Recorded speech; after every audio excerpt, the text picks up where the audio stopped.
The Rosenwald schools was kind of at the turn of the last century a collaboration between then white Jewish philanthropist Julius Rosenwald, who made his money with Sears, partnering with the founder of the Tuskegee Institute and Black education intellectual Booker T. Washington to expand public education for Black folks, predominantly in the South across the nation. And so Rosenwald, alongside Washington's leadership, partnered with Black communities to raise funds to support the first public schools for Black folks in the country.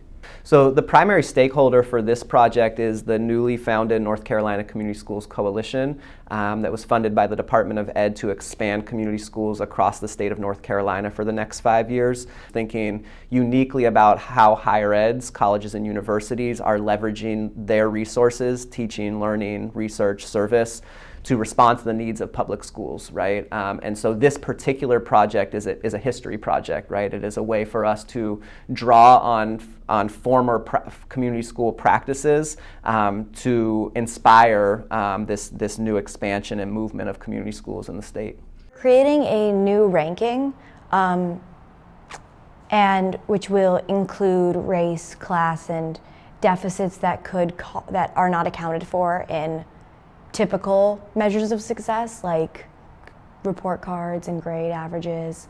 And then we're going to see what assets those schools that are doing really well have. So we're basically going to be looking at the residuals of the school and a sense of how good are you doing based on how you should be doing for your needs. Considering that a school is very poor, how are they doing?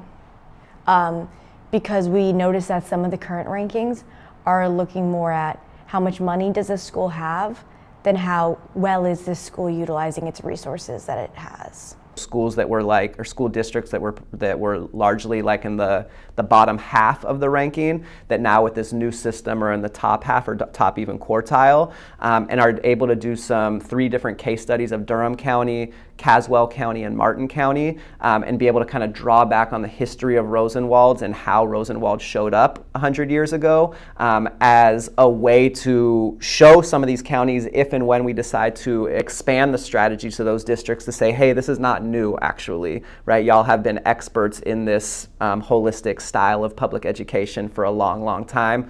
We have lots to learn from you, and here are some of the parallels that we see 100 years ago in your district and what we are trying to do now. So this particular team is made up of students from Duke, from East Carolina University, and North Carolina Central University.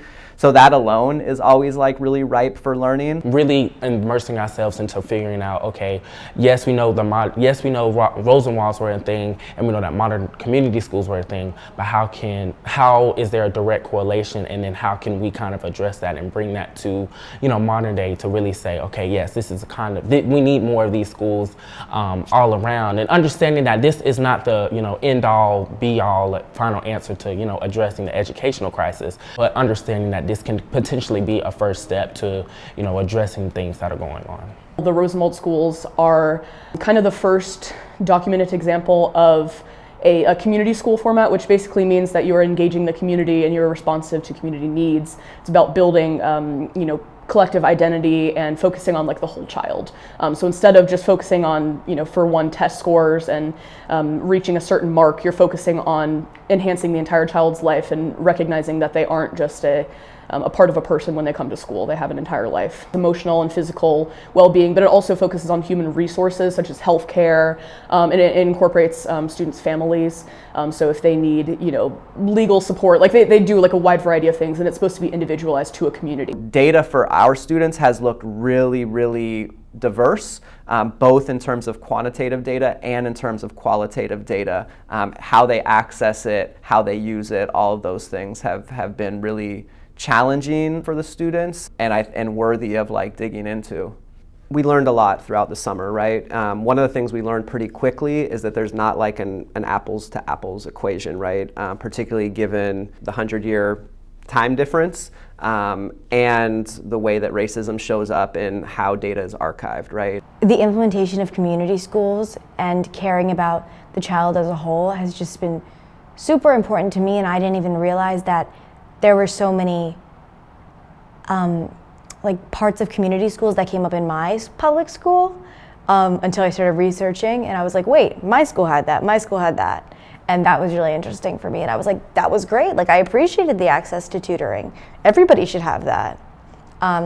So I think just learning about that was cool, and being able to relate it to my own life. And especially looking at Rosenwald schools and seeing, oh, they had this.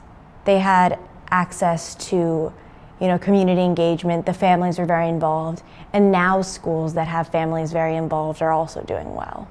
Higher ed institutions, Duke being one of those, should and does have an investment in the next generation of college and university students, right? And what better place to invest our time, energy, and resources than the schools that are producing those students across our state. And so, yeah, Duke University, ECU, North Carolina Central, Elizabeth City State, other universities that are involved in this coalition have a real distinct responsibility to think about how to better support our public education system, because it's the future of their universities.